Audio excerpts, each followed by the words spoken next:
Allez, bonjour à toutes et à tous, ravi de vous retrouver. Désolé pour le retard à l'allumage.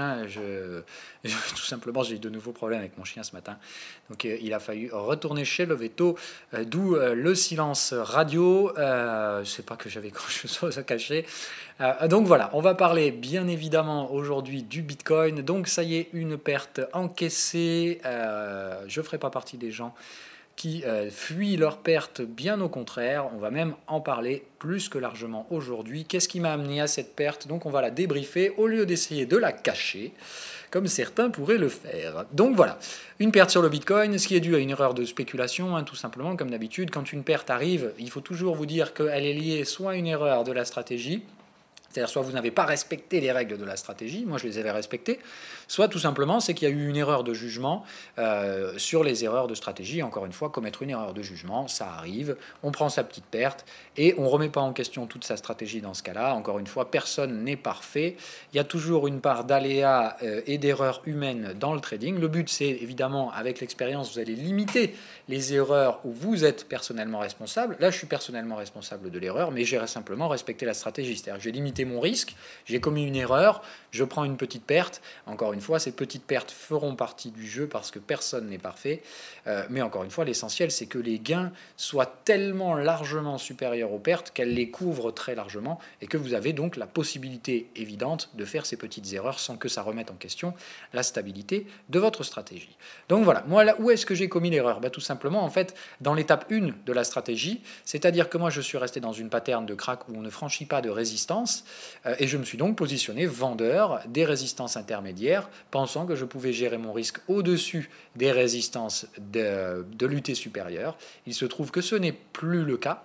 Alors c'était une résistance faible qu'on vient de franchir. Il faut bien être d'accord que le Bitcoin franchit une petite résistance. On est encore très très loin des grosses résistances daily, puisque si on prend la résistance du contexte, d'accord, donc moi encore une fois, l'erreur se situe au niveau de l'étape 1 de la stratégie, où pour moi on était toujours dans un marché baissier, donc dans un bear market, dans lequel pour moi normalement les résistances, même intermédiaires, ne sautent pas, et on va chercher toujours des supports plus bas, plus bas, plus bas, plus bas, jusqu'à ce que cette tendance se termine. Rien pour moi n'invite à penser que ceci ait été un bottom, donc j'ai simplement respecté la stratégie. Je n'avais pas de signaux de fin de tendance. J'avais des signaux ici de reprise de la tendance baissière. J'ai donc ici essayé de shorter, mais je vous le rappelle, c'était ici avec un très petit levier et c'est une micro perte qui a été encaissée. Là, c'était juste tout simplement que voilà, j'ai respecté la stratégie, ça aurait très bien pu chuter au sud, c'est allé au nord. Voilà, encore une fois, ça c'est pas grave. Voilà. Celle-là, ça n'a même pas été une perte, ça a été un raté, voilà, mais un raté qui n'a vraiment pas constitué de perte. Aujourd'hui, c'est vraiment une perte, c'est-à-dire que là, je lâche 3% de capital sur cette bêtise parce qu'il y a eu une erreur de jugement. Moi, ici, j'avais un momentum suracheté dans une tendance baissière, des signaux baissiers sur l'UT supérieur. Il me semblait logique ici de repositionner des positions vendeuses si on était dans le bon cadre technique. Dans le bon cadre technique, encore une fois, on ne pouvait pas franchir les résistances qu'on avait précédemment constituées ici.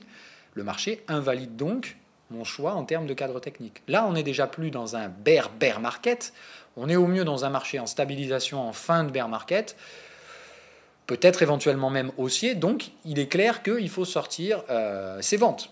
Là, on est hors de mon cadre technique, je ne peux pas me laisser glisser au-delà de ça. On est bien d'accord, partir sur des 4, 5, 6, 7% de pertes, c'est complètement hors du cadre de ma stratégie. Donc je donne mon stop.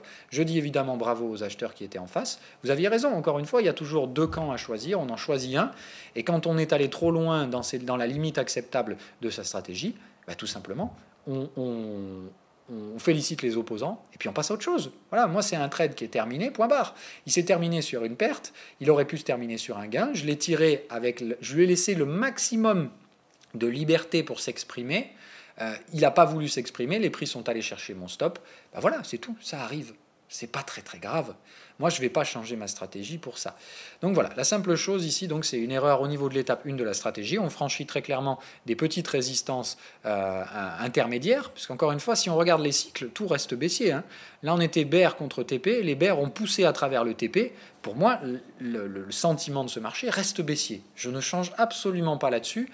Je vais vous opposer des arguments très simples et encore une fois très rationnels. Vous n'avez retracé que 50% de la tendance baissière. Bravo, mais c'est reste baissier. Voilà, ça veut dire que déjà, tant que vous ne passez pas 61%, ça reste très fortement baissier, puisque retracer 61% d'un mouvement baissier, c'est plutôt dans la moyenne. Voilà.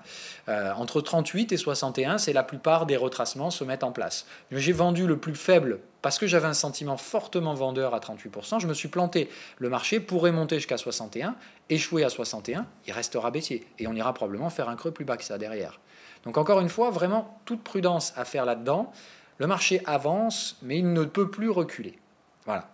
Donc il faut que ça poursuive, il faut que ça monte doucement, timidement. On va voir les niveaux techniques que je vais surveiller. Moi, en tout cas, maintenant, je suis out. Donc je reprendrai une vente, c'est clair, mais je ne la reprendrai que quand cette fois, j'aurai des validations de prix. C'est-à-dire que, comme toujours, moi, j'ai tiré ma cartouche spéculative. Je l'ai tirée bien trop tôt, puisque moi, je l'ai tirée sur la zone 38%. Je me fais dégommer le stop. J'attendrai maintenant d'avoir un renversement de prix acté et l'installation de premiers signaux de tendance baissière sur les UT inférieures, en 2 heures notamment et en 15 minutes, pour me repositionner dans le sens de ma tendance baissière. Mais pour l'instant, donc, ma cartouche spéculative a été tirée beaucoup trop agressivement. Et derrière, les bears ont enchaîné les balles et m'ont chopé en headshot. C'est-à-dire que voilà, vous ne m'avez pas laissé la moindre opportunité de sortir, les bulls. Donc c'est pour ça que vous prenez mon stop. Si vous m'aviez laissé des retracements, j'aurais pu alléger les positions et repousser la limite d'invalidation. Là, je ne peux pas le faire. Vous m'avez poussé dans mes retranchements, vous m'avez poussé dans le maximum. Vous prenez mon stop loss. Je vous dis bravo. Voilà, tout simplement. Donc encore une fois, bravo à ceux qui ont acheté. Je ne me cache pas de ma perte, loin de là. Elle est due à une erreur d'appréciation. J'ai apprécié ce marché comme étant beaucoup plus bearish qu'il ne l'est. C'est une erreur de jugement évidente, mais encore une fois, ce n'est pas une erreur de respecter. Enfin, j'ai bien respecté la stratégie derrière. C'est cette stratégie qui permet justement que la perte ici soit limitée et que derrière, évidemment, quand je trouverai ma vente, elle sera très largement remboursée, je pense, cette perte. Je ne passe clairement pas acheteur de ce marché, puisque pour moi, mon contexte daily est toujours vendeur. Mais maintenant, je vais attendre la formation du prochain cycle bearish. C'est-à-dire que là, ce qui nous attend, c'est un prochain cycle bear, et je vais donc attendre que ce cycle bear se manifeste et soit imprimé sur les prix pour pouvoir donc le trader. Voilà, donc là, je suis replié au rang de la patience, obligé d'attendre maintenant d'avoir des validations de prix. Validation de prix qu'on va aller regarder immédiatement sur l'UT 2 heures. Donc franchissement très net, très clair de la résistance au-dessus de laquelle je gérais mon risque. Donc encore une fois, les boules prennent mon stop sans le moindre retracement. C'est ça qui leur permet de récupérer mon stop. Puisque si on était revenu sur ce support, j'aurais pu alléger et remonter mon stop. Vous ne me laissez pas cette chance-là, vous prenez mon stop. Donc voilà. Maintenant, attention à ce qu'il n'y ait pas non plus trop d'euphorie. D'accord ? On n'est pas en sortie validée de ce canal pour l'instant. Les prix tentent et font tout ce qu'ils peuvent pour y arriver. Si ça réintègre, il y aura sanction derrière. Et on aura évidemment réinstallation de la tendance baissière. Si la sortie du canal ici n'est pas validée, c'est-à-dire si on fait une fausse sortie juste pour dégommer les stops, le mien y compris, et comme je vous dis, je ne le donne pas parce que j'ai une conviction acheteuse. Je le donne parce que je suis en max drawdown et que ma stratégie m'interdit d'aller au-delà de cette limite. Voilà. Donc on est sur une nouvelle résistance, là on est en train de la tester. Le momentum est suracheté mais ne donne pour l'instant pas de signaux vendeurs, donc on attend. Je ne vois pas pour l'instant de raison de vendre agressivement ce marché. De toute façon, pour moi, les ventes agressives, vous avez compris, c'est plus possible. Donc je vais attendre. Quels sont les signaux que je veux voir se mettre en place pour un marché vendeur? Je veux voir ce marché échouer sous cette résistance éventuellement, réintégrer le canal, venir tester cette zone support et la briser. C'est-à-dire, je veux voir le marché d'abord se replier, mais ça, je ne vends pas. Par contre, si je vois qu'on brise cette zone résistante, enfin cette zone support, qui doit maintenant être un support, on a passé beaucoup de temps ici, si c'est un marché acheteur, cette zone-là sera testée et jouera un rôle support pour venir chercher la résistance suivante. D'accord ? Donc il y a effectivement pour les acheteurs un possible nouveau trade acheteur derrière pour faire ça, en cas de repli. D'accord ? Moi, je ne peux pas prendre ces trucs-là. Je ne prends pas ces trades-là parce que je n'ai pas le risque ratio-rendement qui me permet de me positionner là-dedans. Donc je ne jouerai pas de trade acheteur. Moi, je vais simplement attendre de voir ça. Si on vient à 9008, honnêtement, je pense que je commencerai à rejouer des ventes avec un nouveau cadre technique en gérant des stops au-dessus des 10 250. C'est un énorme niveau, 10 250. Si les acheteurs reprennent ce niveau, c'est qu'on est haussier. Donc, encore une fois, moi, je ne pense pas qu'on soit dans un marché haussier. Je pense qu'on passe d'abord d'un marché baissier à un marché en range, dans le meilleur des cas, avant de restaurer une tendance haussière. Donc, je ne pense pas qu'on puisse passer au-dessus de 10 250.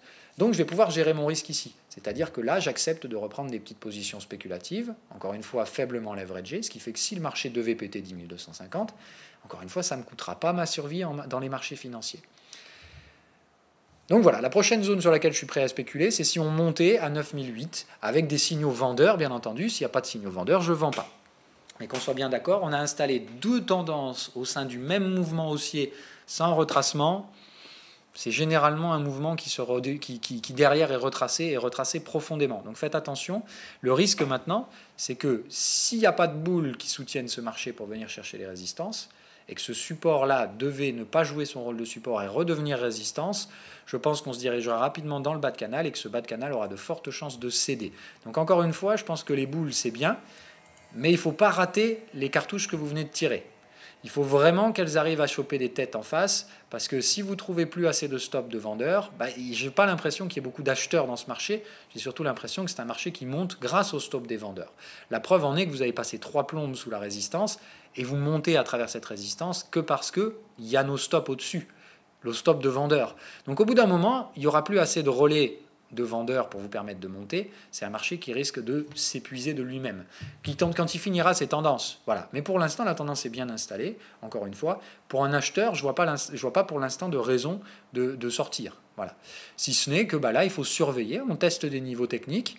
Sine Wave pourrait trouver ici un cycle exit, parce que je vous rappelle qu'après un TP, l'installation de cette deuxième tendance donnera un exit. Donc là, ça veut dire exit. Ça veut dire que le prochain signal Sine Wave, ce sera un signal où il faudra sortir en tant qu'acheteur. Parce qu'il y aura probablement derrière, effectivement, une structure au moins de retracement, voire de retournement baissier. Encore une fois, exit, ça veut dire qu'on peut très bien réinstaurer la tendance baissière. Donc vraiment, je pense prudence pour les boules, mais évidemment, ça reste achetable sur les UT inférieures, sur des petits signaux de pullback. Mais là, en 2 heures, je pense que tout le potentiel haussier est en train d'être grignoté. En tout cas, il ne reste plus grand-chose avec un maxi qu'on peut aller viser, je pense, à 9008, où pour là, ça redevient théoriquement intéressant de se repositionner sur des ventes spéculatives, encore une fois. Voilà, donc faible levier. Donc je surveille ces zones-là. Voilà. Cette zone-là, pour moi, tant qu'on reste ici, je vois ce petit canal-là, là, vous voyez, hop, ce petit canal temporaire. Pour l'instant, on se maintient là-dessous. Si on devait briser ce canal par le haut, là, c'est vraiment qu'il n'y a pas du tout de bears dans ce marché et qu'il suffit de quelques acheteurs pour faire monter très rapidement les prix. Donc là, ce serait vraiment le sentiment le plus bullish possible. Dans ce cas-là, il est clair que je ne m'amuserais pas à vendre les 9008 si on venait à les chercher comme ça. Moi, je pense que dans le meilleur des cas, c'est plutôt effectivement une forme de neutralité. Tant qu'on reste ici au-dessus du canal, mais dans le canal supérieur, ça veut dire que c'est ni vraiment haussier, mais qu'en gros, on cherche à trouver une résistance. Dans ce cas-là, je serais prêt à vendre cette zone-là. Et je vous dis, le premier signal de réactivation bearish, ce serait en gros une fois les stops des vendeurs pris, il n'y a pas de relais acheteurs, on revient tester des supports très rapidement et ces supports ne jouent pas leur rôle. Dans ce cas-là, je pense que ça veut dire qu'au contraire, on retournera très rapidement dans l'installation d'une tendance potentiellement baissière, c'est-à-dire redirigée vers les supports majeurs, qui s'ils sont testés, pour moi, on ira chercher sans problème derrière ce qu'on a vu en daily. Imaginez-vous que si là on déclenche le cycle bear, ce qui est pas loin, regardez Sine Wave, il a déjà fait son oscillation haussière, ça veut dire que là, dès qu'on a un retournement de prix, Sine Wave repasse bear.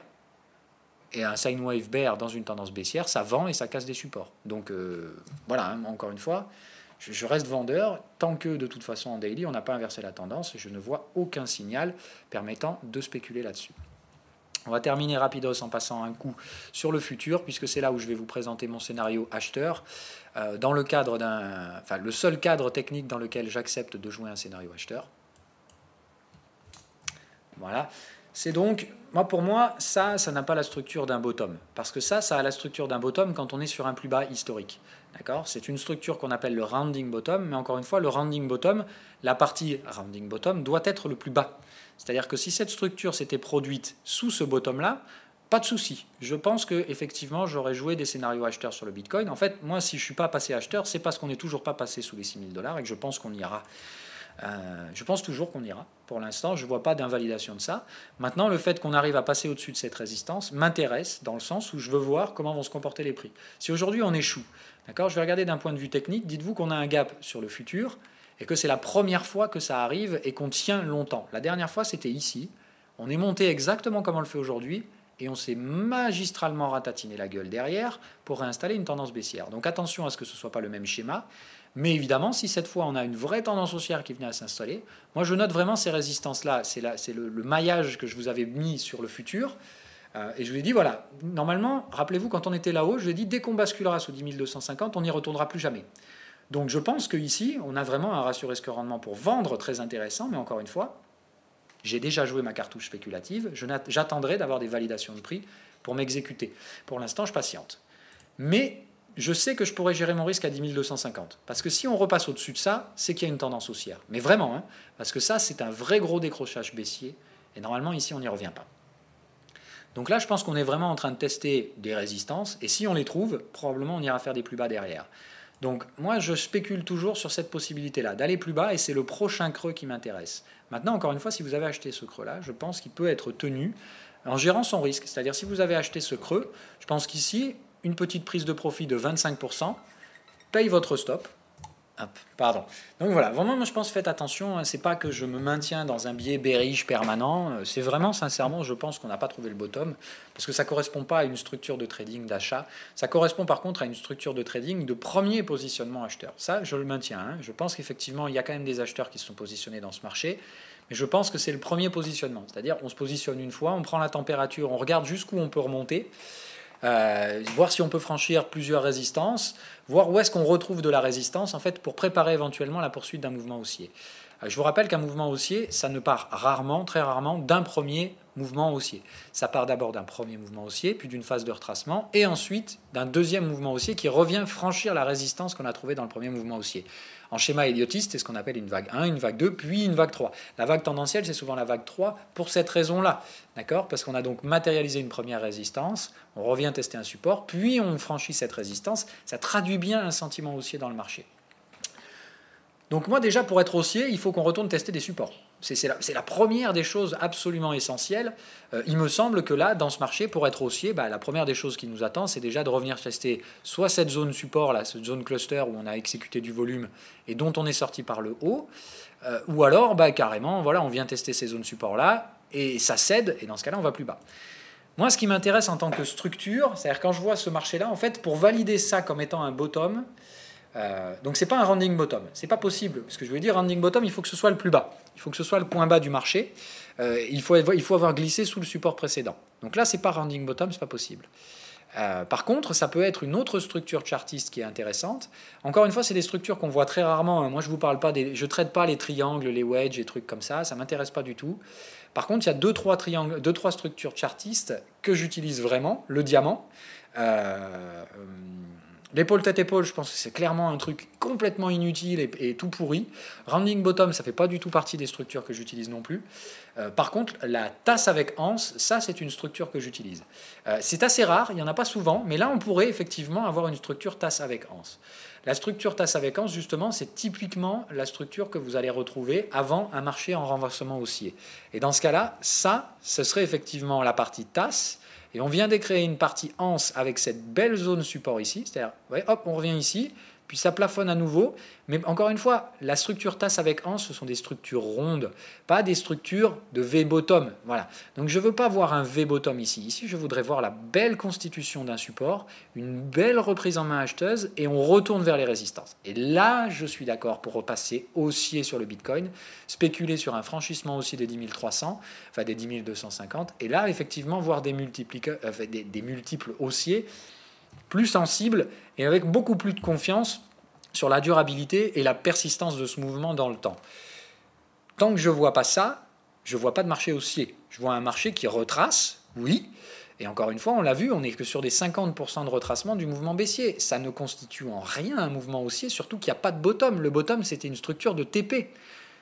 Donc des prises de profit, ça catalyse très rarement un renversement de marché, mais surtout une temporisation avant restauration de la tendance baissière. Donc je pense qu'ici, il y a eu un premier positionnement de la smart money qui va très probablement distiller un petit peu des ventes ici, partielles, et racheter probablement un petit peu plus bas. Mais ce que je change par contre dans mon scénario aujourd'hui, c'est que je pense difficilement qu'on ira chercher des prix beaucoup, beaucoup plus bas.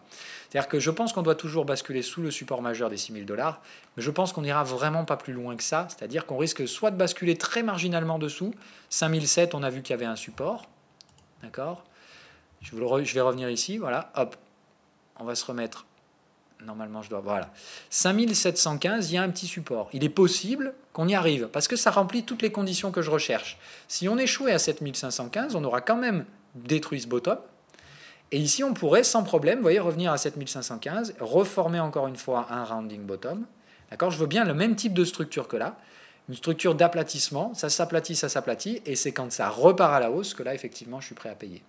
D'accord ? Encore une fois, quand on a ces structures-là, on ne paye pas le bottom. On paye le franchissement haussier d'une résistance. Et là, oui, je pense qu'on peut s'engouffrer dans le scénario. Mais je ne pense pas que celui-là soit un bon candidat.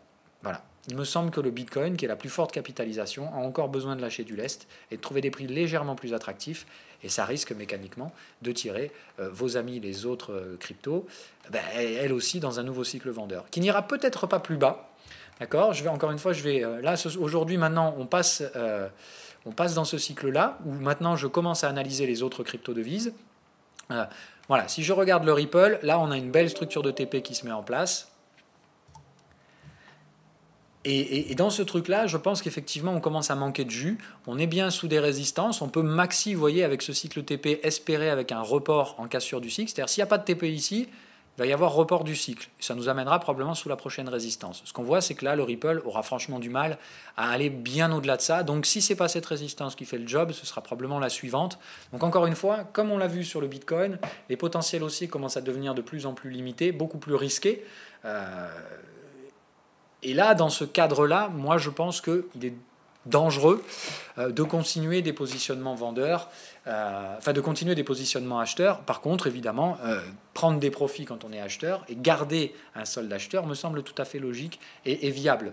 C'est-à-dire que si ces marchés-là devaient retomber, vous avez encaissé un profit, tout va bien. Voilà. Et si ça continue, vous êtes toujours dans le train parce que vous avez gardé des achats. Mais ici, je pense qu'il y a une gestion du risque à faire face à un risque baissier qui pourrait se mettre en place. Dans ce cas-là, on aurait juste eu deux impulsions haussières très brutales, A, B, C, et c'est terminé. Et là, ça annoncerait une tendance baissière. L'autre option, ce serait que dans ce cas-là, ici, on ne soit pas dans des structures ABC, mais bien dans des premières structures de reprise tendancielle, où là, effectivement, on aurait une vague 1, 2.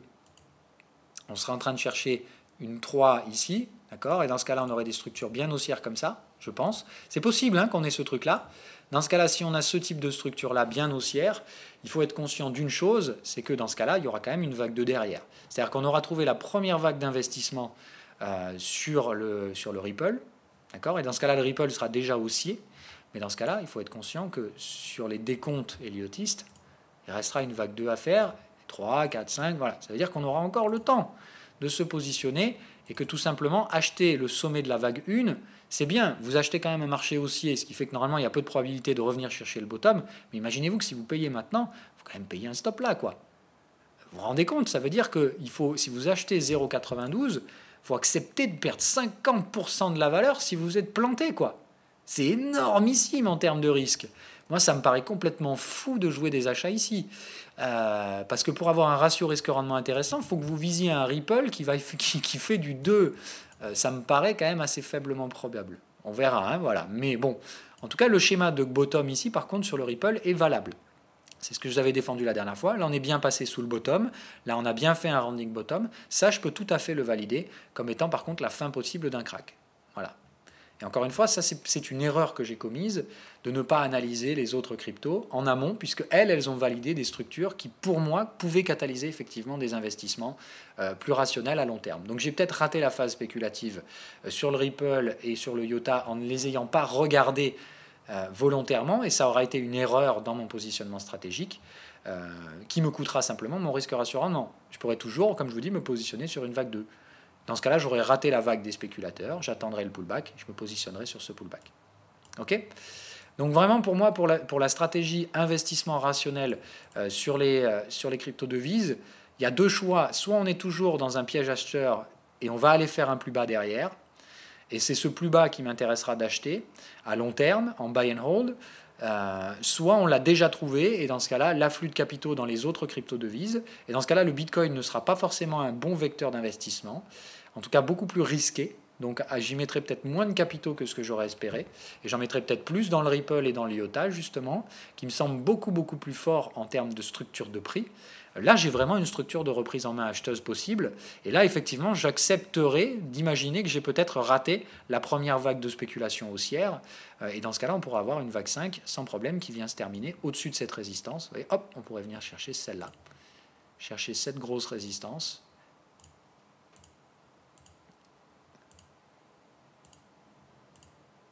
Voilà, moi je pense qu'on peut faire un truc comme ça, terminer une vague 5 ici.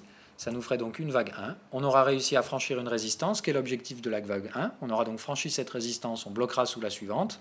Derrière, on se replie en deux vagues, A, B, C, ou en tout cas on fait A, B, C, si vous voulez, je m'en fous, mais je veux deux vagues de baisse, je veux une structure de consolidation qui nous amène à tenir des supports. Et là encore, derrière, soit on fait tac, tasse avec ans. Là, en tout cas, pour moi, la structure rounding bottom est valide, contrairement à celle qu'on a sur le Bitcoin, parce que là, on a réussi à glisser sous le support majeur. Ok. Donc là, potentiellement un rounding bottom, mais encore une fois, rounding bottom, ça n'empêche pas une structure de vague 2. Voilà. C'est juste que là, je pourrais tolérer qu'on fasse une vague 2 à plat, c'est-à-dire que là, ici, ça ne veut pas baisser. Donc si on continue de monter, il n'y a pas de souci. Mais dans ce cas-là, je veux deux vagues de baisse. Pardon. Hop. Je veux voir deux vagues de repli baissier ici. D'accord. A, B, C à plat dans ce cas-là. Et derrière, je serai prêt à payer une vague de hausse. Et on aura fait donc une tasse avec anse. Et là, effectivement, je peux passer à l'achat du Ripple. Okay, mais dans ce cas-là, j'aurais raté la phase spéculative, mais je rentrerai dans la phase tendancielle. Je rentrerai en mode suivi de tendance, c'est-à-dire à payer une vague 3, avec un stop sous la vague 2. Mais je voudrais attendre. Il me faudra, dans ce cas-là, savoir où s'est terminée cette vague 2 pour pouvoir positionner et gérer mon risque. Pour l'instant, il n'y a aucune gestion du risque à faire dans ce marché-là, sauf si vous avez acheté en bas. Ou dans ce cas-là, quand on arrive sous les résistances, vous surveillez les signaux. Tant qu'il n'y a pas de signaux vendeurs, vous laissez monter les prix. Et voilà. Ok. Donc là, il y a des signaux qui sont franchement très faibles. C'est-à-dire que là, le signal de TP n'est pas validé. Je pense qu'en tant qu'acheteur, vous pouvez laisser monter encore un peu le Ripple. Moi, là, je pense que les prix peuvent monter encore un peu sur le Ripple. Maintenant, encore une fois, l'espérance de gain reste quand même assez limitée. Mais je ne vois pas de signaux a priori qui laissent à penser une fin de tendance. Il me semble qu'il peut y avoir un nouveau cycle. Vous voyez, ça ferait vraiment 1, 2, 3, 4 et hop, une 5 qui pourrait nous pousser vers une fin de tendance. Voilà. Donc à surveiller. Mais il me semble que pour l'instant, Ripple, les signaux vendeurs sont vraiment tous démontés. Donc je pense qu'il n'y a pour l'instant pas vraiment de vendeurs qui se mettent en face. On cherche à voir jusqu'où ça va, quoi. Voilà, tout simplement. Pour faire simple. Donc je dirais un marché qui pour l'instant reste pas trop mal orienté. Faut pas se mettre en face, c'est clair. Et c'est plutôt... Je dirais, si là ça échoue, par contre, c'est abaissé en structure. On est bien d'accord. Si là on se redirige et on casse les supports, je pense que la tendance baissière peut se réinstaller en échec sous les résistances majeures. Et dans ce cas-là, effectivement, Ripple ira faire comme son pote le Bitcoin. Hop. Ok, on revient ici et on refait une nouvelle structure d'accumulation de long terme. Et là, effectivement, je pense que cette fois sera la bonne. Si on l'a fait 2 fois de suite, c'est terminé. Derrière, là, moi, effectivement, si on revient ici sur le Ripple, là, je suis prêt à en acheter. Pas de levier, encore une fois, hein, c'est des positions buy and hold. Donc quand on fait ça, on ne met pas de stop. Donc comme on ne met pas de stop, on ne met pas tout son capital là-dedans. Mais effectivement, moi là, je vous le dis, allez, je vous le donne. On doit la faire cette émission, mais je vais la faire aujourd'hui, rapidement. Donc en termes de répartition par rapport à la structure de prix que je vois, moi, je n'allouerai pas plus de 30% de mon capital sur les crypto-devises, peut-être même que 25%. Je garde toujours des lingots. Ça me paraît être un bon choix stratégique de ne pas faire que de la crypto-devise, mais aussi des métaux précieux. Donc moi, je vais faire 25% or, 25% crypto-devise. Et le reste, je le garde en liquidité pour vendre à découvert les actions quand elles donneront des signaux. Pour l'instant, on voit bien qu'elles n'ont pas spécialement envie, donc on ne va pas les forcer. Mais je ne les achète pas non plus. Voilà. Donc ça va être pour faire du day trading, enfin pour faire du swing trading. Je garde mes 50% de ma liquidité. Et évidemment, le reste alloué donc sur des actifs plutôt refuges, type crypto-devises et gold, pour que si jamais ça doit merder d'un coup, je sois déjà positionné et que je n'ai pas à courir après ces investissements-là. Donc voilà, Bitcoin, pour moi, je pense que sur les 25%, j'en allouerai probablement que 5%. C'est-à-dire que ce sera probablement celui que j'achèterai, mais le moins, en fait. Je pense acheter probablement que 5% de Bitcoin, parce qu'il me semble être le plus faible. J'achèterai, je pense, pour l'instant, Ripple et IOTA. L'Ethereum, je pense rester à côté, même s'il est quand même assez strong, hein, celui-là. Il est quand même assez fort également. Mais l'Ether me semble pas... Voilà. Je sais pas. Ça me semble quand même encore assez faible. Vous voyez qu'en termes de niveau de retracement sur la dernière phase de baisse, on est encore très bas. La structure, si vous voulez, de reprise haussière est assez forte. C'est-à-dire les mouvements là sont quand même d'une amplitude assez notable. Mais encore une fois, là, on n'a franchi aucune résistance. On est toujours sur des signaux très très faibles. Pour moi, ça c'est un peu comme le Bitcoin. C'est-à-dire, je vois même l'Ethereum encore plus faible que le Bitcoin. Donc ça ne me semble pas être, en termes de structure de prix, un investissement très fort. Là, encore une fois, on est déjà en train de péter des cycles exit. Faites gaffe, hein, voilà, un truc comme ça, si vraiment ça commence à valider des signaux vendeurs, aïe aïe aïe quoi. Voilà. Pour l'instant ça se passe bien, mais je vois que le cycle exit il tire jusque là. Je vois donc théoriquement des signaux vendeurs se remettre en place déjà, des pré-signaux vendeurs se remettre en place sur l'Ethereum en 2 heures. Donc ça invite pas à se positionner super short. Hein. Encore une fois, enfin super long. Ça sent plutôt là, par contre, sur l'Ethereum, le marché qui est vraiment à bout de souffle et qui, dès qu'il va donner des signaux vendeurs, pour ma part, sera en tout cas intéressant. Là, on est bien sur une structure, vague 1, 2, 3, 4, 5 étendue, ce qui veut dire que ça se retournera en V-top, d'accord. Et ce signal exit semble le confirmer. Là, le risque, c'est que votre truc, dès qu'il trouve le exit, il se casse la gueule et derrière, il ne faut pas être dedans. Voilà. C'est-à-dire qu'on rentrera probablement dans une phase de retracement derrière, mais avec un V-top. Voilà. Ok, donc encore une fois, il ne faudra pas oublier la case prise de profit. Et je pense que là, honnêtement, si vous avez acheté de l'Ethereum, on commence à arriver sur des zones de prix intéressantes. On va aller chercher des niveaux d'extension. Vous savez que les crypto-devises aiment bien ce schéma exponentiel, débile, donc vague 5 étendu. Là, on est bien là-dessus, on est bien dans ce schéma-là. Donc c'est bien bull run, comme toujours, ça veut pousser et tout ça est toujours pareil. Mais attention, n'oubliez pas que la prise de profit est essentielle. Voilà.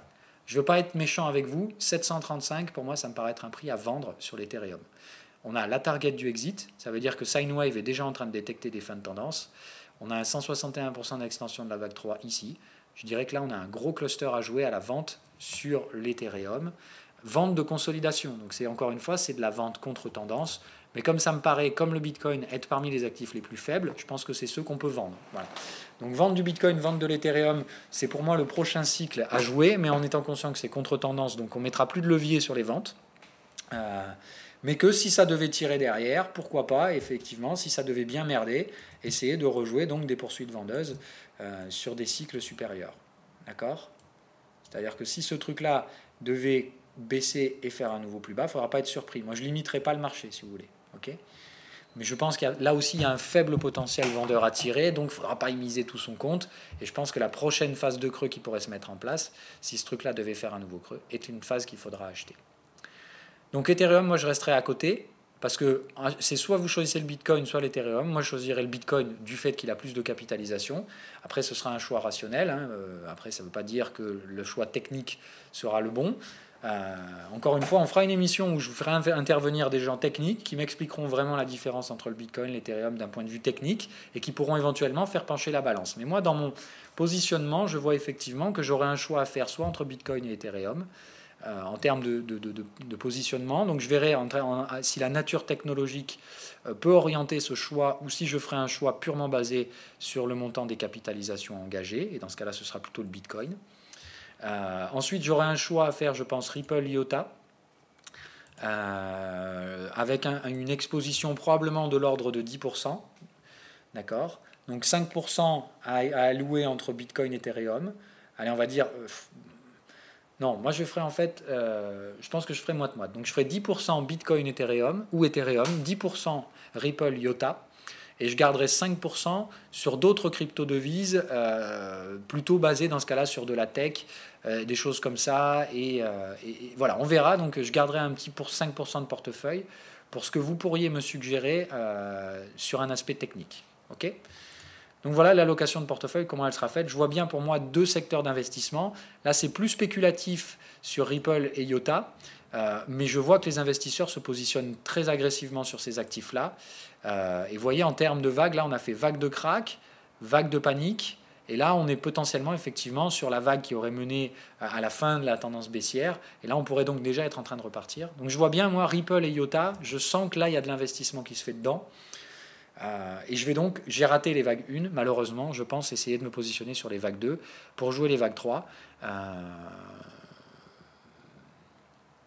Là-dessus, à condition évidemment qu'on soit bien dans ce schéma type-là. C'est-à-dire que je pense qu'en cas de poursuite baissière de Bitcoin et Ethereum, pour aller faire des nouveaux plus bas sur ces deux-là, je pense que IOTA et Ripple n'iront probablement pas faire de nouveaux bottoms. Okay, donc je pense qu'il y en a qui peuvent franchir leur résistance, là, franchir ces zones-là, éventuellement aller chercher les zones supérieures, là, c'est effectivement, je pense, Ripple et IOTA qui ont le plus de chances d'aller franchir des résistances.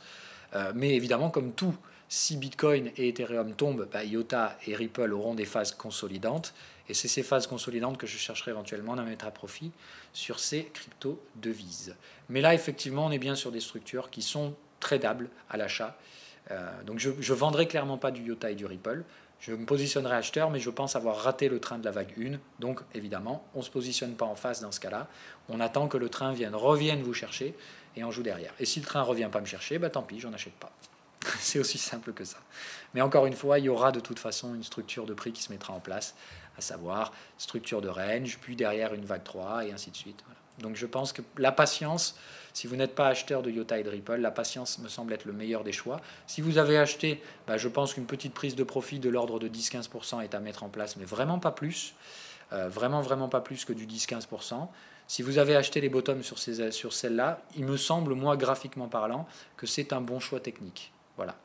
Mais que là, le prochain cycle, c'est plutôt effectivement des consolidations et peut-être des retours de faiblesse sur les plus faiblards, donc Bitcoin et Ethereum, à voir si on ne pourrait pas tirer sur un nouveau plus bas pour avoir des prix de vente, des prix d'achat plus attractifs sur ces dernières. Voilà pour la partie crypto-devise. La partie action, on va en parler donc comme je vous dis, mais très rapidement, très marginalement. Le S&P 500 me semble quand même assez neutre. J'hésite entre deux scénarios. Soit on est dans un scénario haussier et donc on est en train de faire une vague 4 overlap de la 1 et on aura donc une vague 5 qui franchira cette résistance. Ou alors on est déjà en train de former une vague 1 avec 1, 2, 3, 4, 5 vagues de baisse et une sous-vague 1. 1, 2, 3 vagues à la hausse qui pourraient trouver une vague 2 en résistance par là. Et derrière, on échouerait éventuellement donc, sur cette oblique baissière, ce qui pourrait éventuellement donc laisser des probabilités de jouer de nouvelles ventes sur les indices américains ici. Donc je pense que pour l'instant, ce qu'on teste, c'est de voir comment se construit la phase de pullback. Si ça remonte fortement, je pense qu'on est toujours donc, dans un cycle haussier.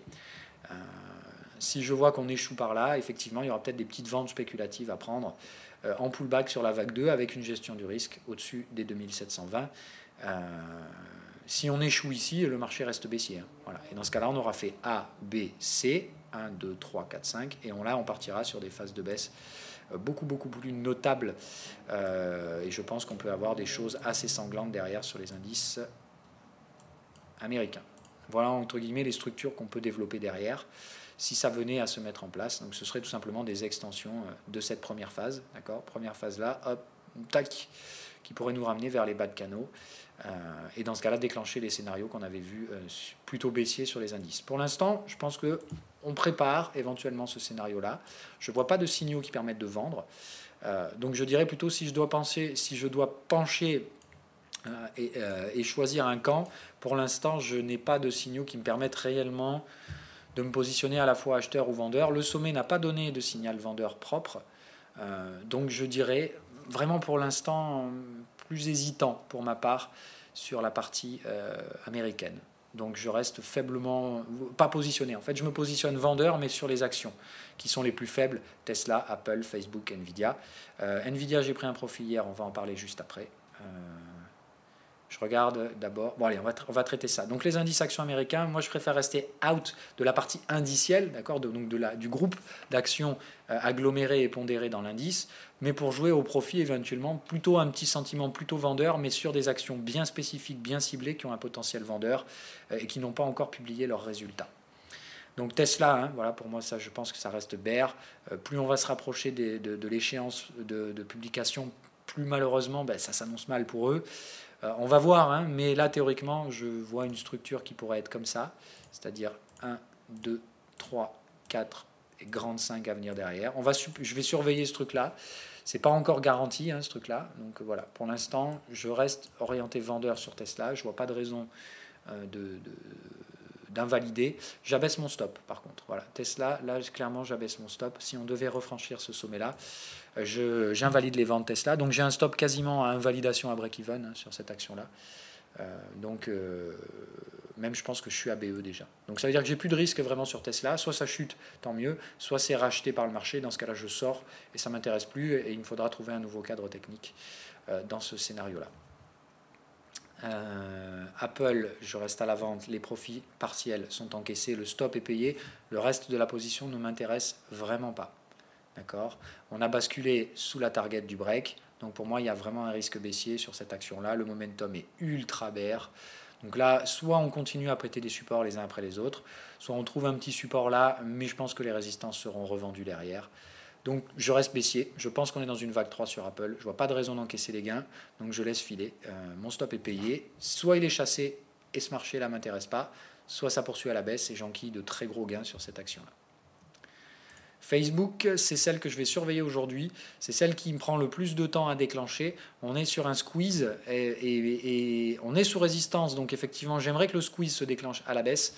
Mais il est clair que là, je maintiens bien un niveau d'invalidation au-dessus des 174 $. Si cette action venait à passer au-dessus des 174 $, elle ne m'intéresse pas. Voilà. Je lui laisse la place de travailler jusqu'à 171 $. Mais si Facebook venait à squeezer à la hausse, je pense qu'il ne faudra pas être vendeur parce que dans ce cas-là, on aura fait A, B, C et on gardera un potentiel haussier sur cette action. Donc je pense qu'il faut quand même regarder un peu de prudence sur cette partie Facebook. C'est vraiment pas gagné, mais je pense qu'il y a un bon risque ratio-rendement. Si ça doit tomber, ça rapportera grave.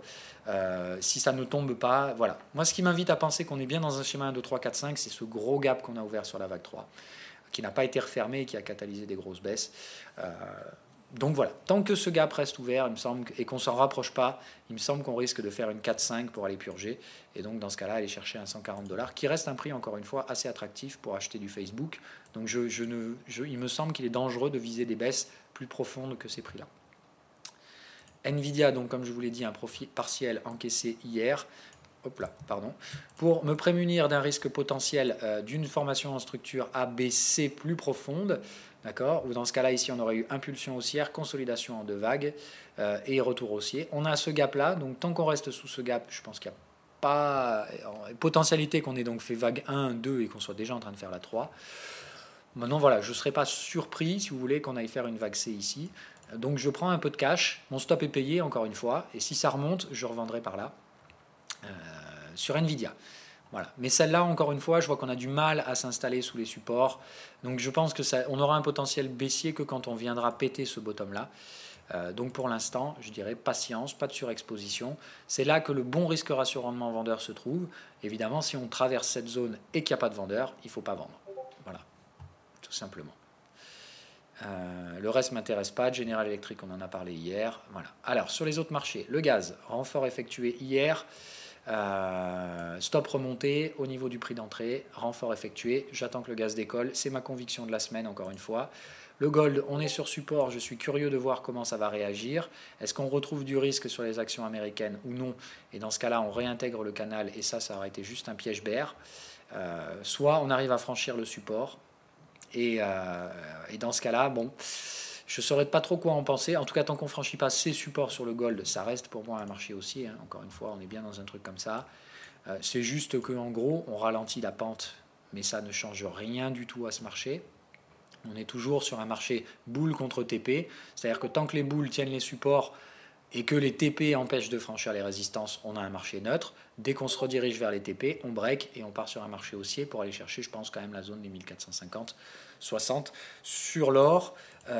Donc je reste quand même haussier de ce marché tant que les boules tiennent les supports. Voilà. Si par contre le squeeze ici devait péter les supports des boules, là par contre je pense qu'il faut s'inquiéter sur le marché du gold et vraiment spéculer sur des vrais retournements baissiers. Et là, là dans ce cas-là, je pense que... Mais encore une fois, voilà, dans la structure de prix, ça ne colle pas. Pour moi, il manque une vague de hausse. Donc voilà, je pense qu'il faut rester pour l'instant à l'achat de gold tant qu'on se tient au-dessus des supports. Je ne vois pas de réelle raison de tout de suite passer à dire le gold vendu et compagnie. Non, je ne crois pas. Voilà. Je ne crois pas du tout que ce soit le schéma dans lequel on soit. Ce canal, clairement, par contre, on voit que le marché ne le veut pas. Donc attendre qu'on valide un bottom pour former donc ce canal haussier, ce nouveau canal haussier qui nous donnera donc les targets à viser. Vous voyez par exemple, hein, ça ne change rien au schéma. Vous voyez, c'est-à-dire que si on devait baisser là, tenir le support, revenir chercher les TP derrière, vous voyez que ça nous donnera juste un canal moins orienté dans lequel on pourra d'autant plus viser nos targets 3 et 5 sur le haut de canal. Et derrière, une fois qu'on a trouvé la 5, là je veux bien revendre du gold. Là, il n'y aura pas de souci. Pour prendre des ventes gold de là-haut, ce sera tout à fait logique. Mais vendre ici le gold me semble bien trop risqué et hors cadre technique, hors stratégie. Voilà. On a alors AUDNZD, no comment. Ça repart toute balle à la hausse. Hein, voilà. Ça consolide que dalle. On est tout de suite haussier. Donc, je vous avais dit, de toute façon, ce marché, moi, je prends des petits profits, mais je ne cherche pas à limiter le marché. Bien au contraire, plus il s'exprime à la hausse, mieux ça me va. Par contre, voilà la structure que je surveille. Je pense qu'on est en train de faire un running flat, d'accord, après une impulsion haussière assez nette et assez franche. Il me semble que là, on est vraiment en train de faire une structure running flat. Donc, vu qu'on échoue là bien sur les 138-127, d'accord, comment valider les structures de running flat? Toujours pareil, vous prenez la première vague de consolidation, elle doit s'être faite en 2 sous-vagues. Vous prenez une extension 127-138 de cette première vague baissière. Si le marché vient échouer par là et rebaisse, c'est qu'on fait effectivement des structures de consolidation étendues.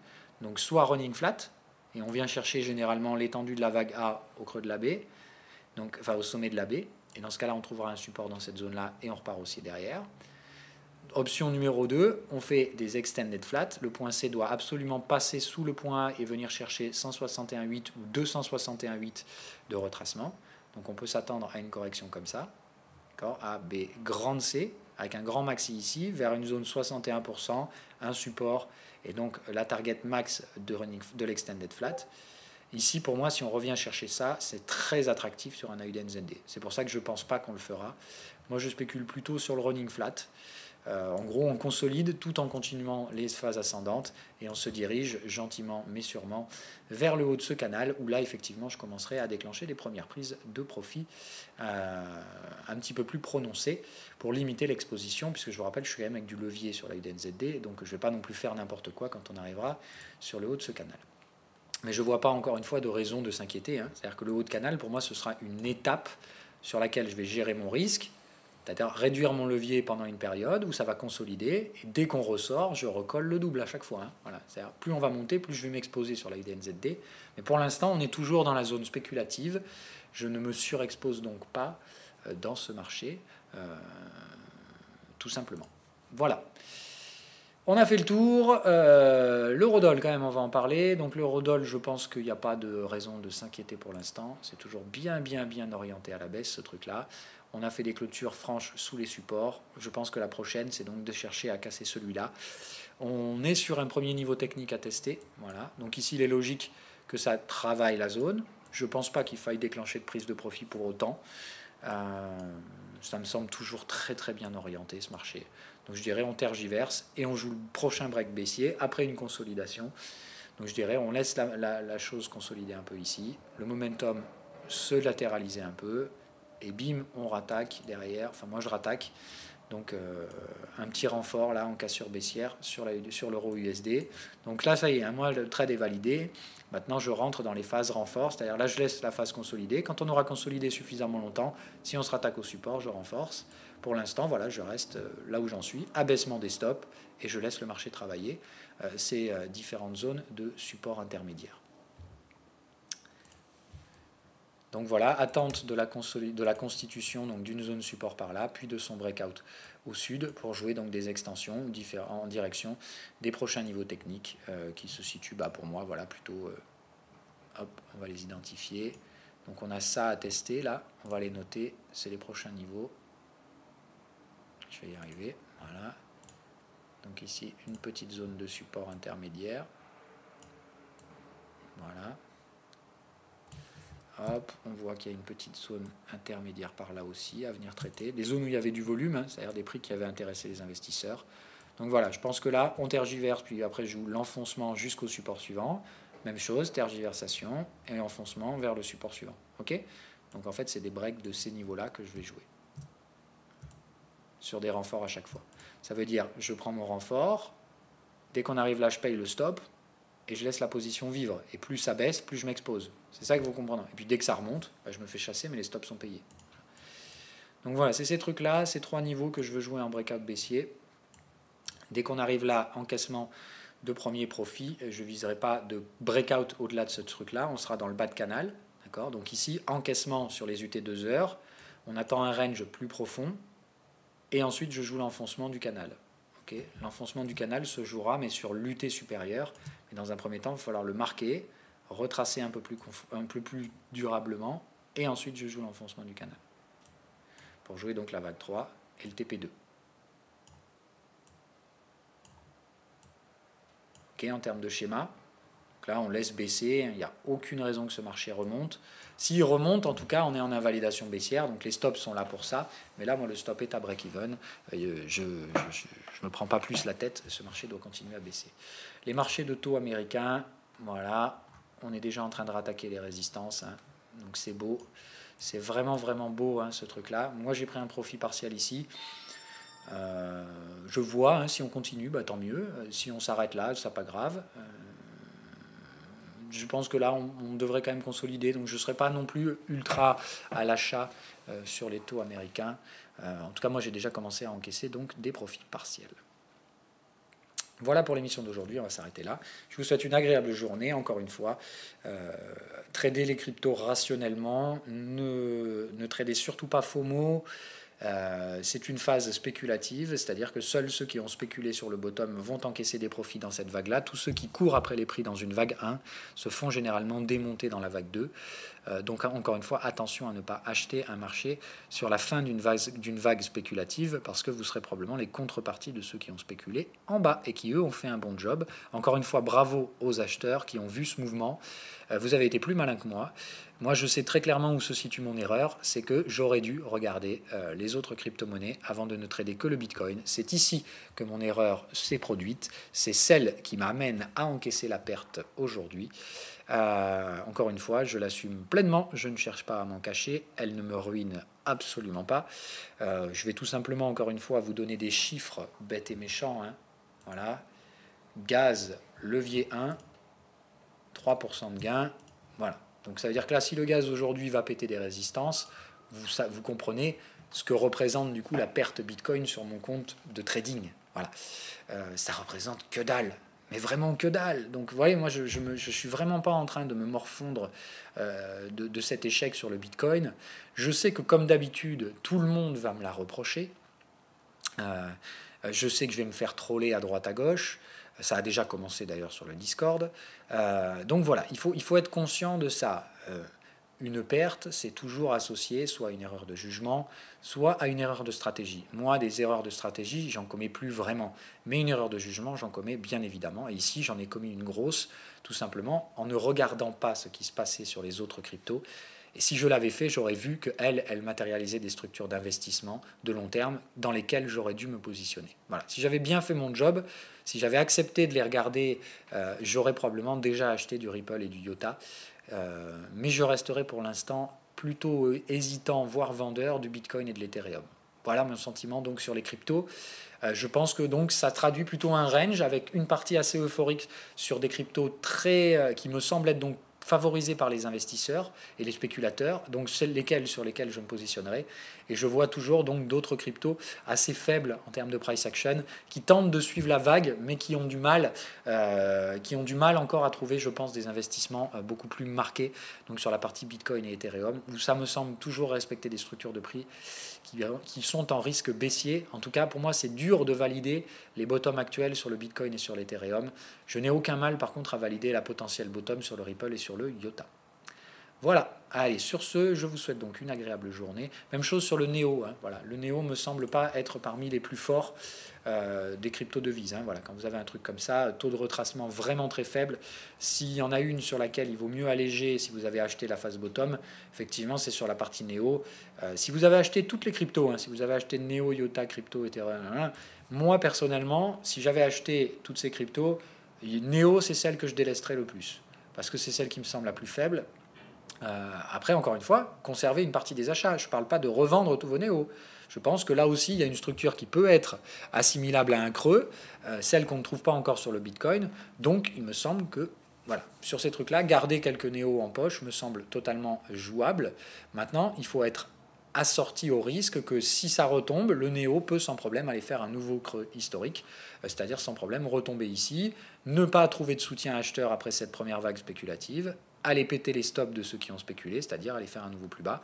Ça, je ne serais pas surpris. Voilà.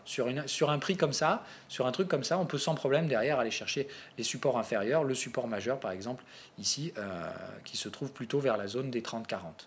Il est tout à fait possible qu'on vienne chercher un nouveau creux, beaucoup plus lent, sur ces actifs-là. Donc encore une fois, attention à respecter les horizons de temps. On parle bien d'investissement long terme et vous me parlez de faire des achats sur des structures en 2 heures et compagnie, en 15 minutes. Ça ne correspond pas. Voilà. Si on parle bien d'un buy and hold, d'un scénario qui va durer encore derrière sur un cycle haussier de 6 mois, entre 2 ans, entre 1 et 4 ans, on va dire, ça doit passer plus de temps à accumuler du volume. On ne va pas faire un creux en 2 jours. Voilà, c'est ça que je veux dire. Donc vraiment, faites attention. Il y a quand même des cryptos qui me semblent encore très faibles en termes de structure d'investissement, et pourtant, je vois beaucoup d'euphorie. Alors l'euphorie, je la vois clairement sur Ripple et IOTA, hein, ça c'est clair. Celle-là me semble assez forte. Mais encore une fois, il faut gérer son risque. C'est pas parce que je vous dis Ripple et IOTA, il y a un bottom potentiel, qu'on n'ira pas plus bas non plus. Voilà. Mais encore une fois, on achète sur des trucs comme ça. Je pense que là, prendre des profits de l'ordre de 15 à 20%, allez, 15 à 25% sous les résistances, me semble tout à fait rationnel, puisqu'en fait, en ayant acheté là et en prenant un profit de 15%, voilà, je vous explique pourquoi, encore une fois, on risque d'assister à des prises de profit ici. C'est-à-dire, typiquement, ceux qui auront spéculé là vont encaisser un peu parce que c'est la vague 1, et on encaisse pour racheter la vague 2 éventuellement, et surtout se protéger contre une éventuelle poursuite. Donc voilà, on va prendre tout simplement cette chose-là. Oui, on va utiliser ça. Donc imaginons, vous avez effectivement Smart Money, vous avez supporté le marché ici sur le bottom, vous avez bien fait votre job, bravo. Voilà. Ok, hop. Et à partir de là, vous vous dites une chose. Hop, vous encaissez ici. Je vais y arriver, hein. Voilà. Vous avez ici un premier encaissement qui se fait donc sur 35 $ de gain sur votre Ripple, 77% d'appréciation haussière. Ok, et vous vous dites, là maintenant, je pense qu'on n'ira plus sous les 20 $. D'accord? Voilà. Imaginez-vous le truc. Hop, pardon. Alors, je pense qu'on ira quand même un peu plus haut, hein, sur ce truc-là. Je pense qu'on ira chercher légèrement au-dessus. Pas grand-chose, pas énormément au-dessus, hein, mais voilà, un truc comme ça. Ok? Dites-vous, voilà, vous dites normalement là 25, on ne devrait pas le toucher, ni trop aller plus bas. C'est-à-dire qu'en faisant ça, en prenant 25% de profit, vous avez déjà, vous pouvez conserver la position, et vous savez qu'il faut que le prix aille sous 25. Voilà, théoriquement, moi je pense que c'est comme ça qu'il faut gérer son risque ici. Regardez. Ça veut dire que ça, je pense qu'on ne pètera pas. Ça, c'est vraiment, je pense, la zone de soutien de volume à long terme. Mais on peut sans problème, vous voyez, venir glisser légèrement en dessous, aller chercher des prix légèrement plus attractifs à 35. Je dirais qu'il faut invalider si ça passe sous 30. Donc vous dites, sous 30, c'est stop. Voilà. Votre ratio, c'est 2,41. D'accord? Maintenant, vous prenez votre calculatrice, hop, et vous faites 1 divisé par 2,41. La réciproque, hein, tout simplement. Ça veut dire que là, en prenant 40% de profit, ça vous laisse 60% de la position acheteuse en cours pour aller vers des to the moon éventuellement, donc des achats de long terme, sans prendre le risque, c'est-à-dire que vous pouvez même hold la position jusqu'à 30 $, sachant que normalement, on ne doit pas aller chercher sous ces prix-là. C'est quand même génial. Ça veut dire que là, prendre 40% de profit sur une vague 1, c'est assez rare. Dans une vague 1, généralement, un spéculateur va prendre 60 à 65% de la position. On sort 2 tiers, on paye son stop, et on se permet derrière de renforcer très très très sereinement dans la vague 2. Donc moi, il me semble logique que là, on arrive sur une zone où effectivement, ceux qui ont spéculé en bas vont commencer à encaisser pour se prémunir soit du risque d'aller plus bas, mais tout en restant dans ce marché, avec un stop payé ici, et la possibilité donc de renforcer dans la zone où on pourrait éventuellement aller plus bas, chercher les 35-40 $. Mais encore une fois, sans prendre de risque. Parce que si vous avez acheté ici, voilà, pensez smart money. Arrêtez de penser petit investisseur, pensez gros investisseur. Vous avez ici, vous avez mis du, allez, vous êtes multimilliardaire, vous avez mis du 2-3 milliards ici, donc vous avez investi. Encore une fois, quand on joue avec des milliards, on ne risque pas ces milliards. On se sécurise. Donc là, que va faire le gestionnaire de patrimoine qui a été en charge d'investir donc plusieurs milliards sur la crypto-devise NEO? Il va effectivement identifier les résistances, il va se dire le prix, si on est haussier, on doit franchir la résistance. Donc on doit basculer au-dessus des 80, c'est bon, c'est chose faite. Okay. Maintenant, on peut aller jusqu'où? On a une grosse résistance là, mais on ne va probablement pas la déborder. Donc c'est dans cette résistance-là qu'on va encaisser nos gains, quand évidemment tous les petits malins de particuliers vont essayer d'acheter. Donc on prendra nos profits ici, on va essayer d'exécuter probablement le volume suffisant pour se protéger contre l'invalidation du scénario, qui est donc ici basculé sous les 30. Comme je vous dis, dans ce cas-là, je pense qu'un gestionnaire, il va se dire bête et méchamment, voilà, imaginons je pousse jusque là. Voilà, je vais définir que mon prix de revient est par là, et je vais essayer de tirer un prix de revient moyen sur des ventes à 87,42. Donc de revendre une partie de mes néos avec un prix de revient moyen ici, donc à 47,42. Avec un joli gain de 90% quand même. Hein, voilà. Donc ça me fait un ratio de 2,56, comme on l'a vu tout à l'heure. Ça demande à peu près de sortir 40% de la position. Ben, je vais exécuter 40% de mes 5 milliards que j'ai investis, c'est-à-dire que je vais demander, a priori, 2,6 milliards de ventes. Ah, pardon, je vais demander entre 2 et 2,5 milliards de ventes sur mes 5 milliards. Je vais en revendre ce montant-là, en sachant qu'une fois que ma vente est exécutée, le prix peut soit continuer de monter, il n'y a pas de souci, mais si vous voulez, ce qu'un investisseur, un rationnel va faire, ce qu'il va attendre de voir qui rachète et à quel montant.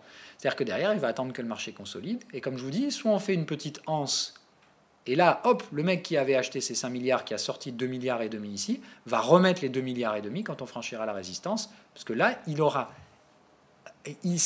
ajusté le portefeuille au risque. Là, il faut être conscient qu'on n'est pas encore dans un marché haussier, dans un marché qui cherche à devenir haussier.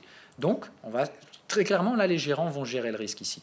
C'est ça qu'il faut comprendre. Cette résistance, elle va probablement servir à gérer le risque. Évidemment, tous les particuliers vont se positionner acheteurs de la résistance et vont probablement commettre une erreur.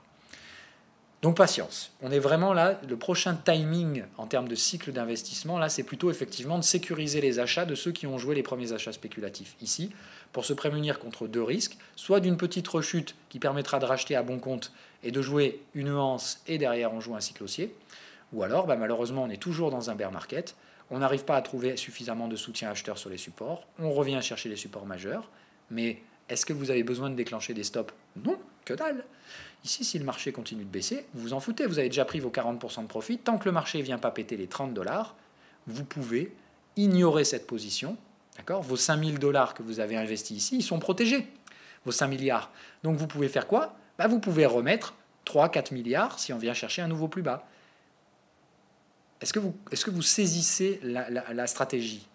La stratégie, c'est de toujours se positionner et de voir comment le marché va réagir. Une whale, elle ne sait pas ce que le marché va faire. Elle ne le sait pas plus que vous. Mais comme elle joue avec des milliards, elle est vraiment obligée de très bien gérer son risque. Voilà. Donc faites attention. Pour moi, c'est bien un marché qui est en train de faire un renversement bullish, mais il y a des cryptos, et notamment Neo, Ethereum et Bitcoin, qui peuvent éventuellement catalyser des risques baissiers. Donc il y aura probablement plus de prise de bénéfices sur les résistances Neo, Bitcoin et Ethereum qu'il n'y en aura sur Ripple et IOTA. Parce que regardez, si on fait le même exercice ici, d'accord, on voit bien que là, il y a une grande chance de gérer son risque ici. C'est-à-dire que moi, je ne pense pas que les gens spéculeront sur un nouveau bottom du IOTA, ni du Ripple. D'accord? Donc je pense que là, les stops se positionnent sur le bottom. C'est-à-dire que là, si vous avez, à mon avis, une whale qui aurait acheté ce truc-là, je pense qu'elle est déjà en train de spéculer sur un positionnement du stop ici. Là, je vais y arriver. Donc là, effectivement, il y aura probablement très peu de volume à exécuter à la vente.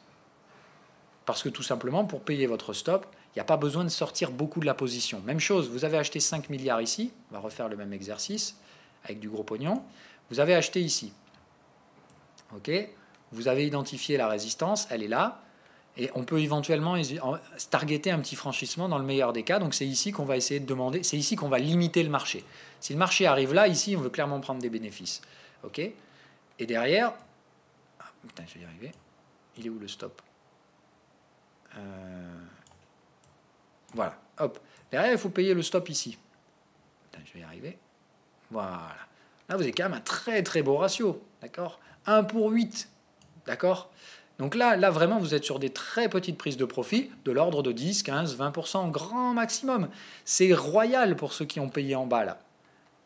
Mais il va falloir gérer le risque, c'est-à-dire sortir 10-15% de la position, et derrière, on fait quoi? On rachètera quand ça va refranchir. Encore une fois, un tasse, on éventuellement en forme une anse, et c'est là, ici, que tout le monde sera dans le train acheteur. Et l'avantage, c'est que le mec qui aura spéculé ici, il ne prendra plus aucun risque. Dès qu'on franchit ça, il peut remettre du cash, il sait que derrière, il peut remonter son stop, et il ne prend pas de risque. Ok?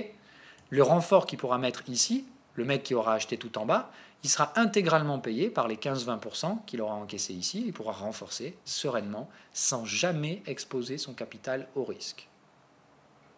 Et c'est comme ça qu'on gère le risque. Comme ça que moi je gère le risque, c'est comme ça que la smart money gère son risque. On ne prend pas de risque quand on joue avec des milliards. On prend un léger risque spéculatif, Mais une fois qu'on a pris le risque spéculatif et que les prix valident, on fait que mécaniquement s'exposer. Donc attention, le prochain cycle là, c'est que la smart money, elle est probablement en train de laisser les prix monter tant que ça monte. Elle vend plus les résistances, mais c'est vous, petits particuliers, qui permettez les franchissements de résistance. Mais encore une fois, vous êtes du plancton pour eux. Ce qui les intéresse, c'est que vous fassiez monter les prix jusqu'à la zone où elles vont essayer d'exécuter des ventes. Voilà. Vous leur servez qu'à ça, si vous voulez, à amener le prix du point A au point B. Elles ne traitent pas en milieu, les whales. Les whales, elles ont acheté en bas, et là, elles vous laissent faire les cons.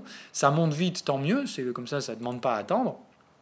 Elles recherchent probablement des ventes au-dessus des résistances pour exécuter la prise de risque qu'elles ont pris. Voilà. Prise de risque, encaissement, on laisse faire le marché, et ensuite on rachète. Voilà comment une whale va trader ce marché. Allez, j'espère que vous aurez appris plein de choses aujourd'hui. Encore une fois, faites attention avec les cycles. Le prochain cycle, là, c'est plutôt d'essayer de trouver les résistances, d'essayer de savoir où les whales commencent à limiter le marché à la hausse par des intérêts de prise de profit. Mais encore une fois, comme il n'y a que des petits particuliers face à des volumes vendeurs assez intéressants, assez conséquents, parce que quand une whale, elle prend des profits, comme je vous l'ai dit, elle va exécuter des milliards. Vous achetez avec des dizaines de milliers d'euros grand maximum. Donc je vous dis, il faut beaucoup de plancton pour exécuter la vente d'une whale. Donc attention, effectivement, des prises de profit qui vont se mettre en place ici, ça catalysera probablement des baisses de valorisation derrière. Et on verra jusqu'où ces baisses peuvent se produire. Voilà. Donc, smart money is not selling the resistances. So, maintenant, on sait qu'on a un marché qui est plutôt en appréciation haussière, mais encore une fois, trop tard pour se positionner dans le cycle spéculatif. Faut laisser tout simplement ceux qui ont spéculé encaisser les gains relatifs à cette spéculation et se positionner donc dans le prochain train, mais ne pas surtout servir de contrepartie à ces gens-là. Si vous vous mettez à acheter quand les whales exécutent les prises de profit, ça veut dire que vous êtes la contrepartie de la smart money, et généralement, ce n'est pas le choix le plus intelligent à faire. Ça ne veut pas dire que derrière, on va forcément aller faire un plus bas, mais ça veut dire qu'en tout cas, vous êtes la contrepartie d'un gros volume qui se positionnera plutôt sur des exécutions vendeuses de prise de profit. Donc, vous ne voulez pas être le plancton qui rentre dans la bouche de la baleine. Donc, patience. Si vous étiez à la vente comme moi, il n'y a qu'un seul choix rationnel à faire aujourd'hui, attendre notre tour, ne surtout pas se précipiter. Et le prochain train à jouer sera probablement un train vendeur à nouveau, mais il faudra attendre d'avoir des confirmations pour sauter dans ce train.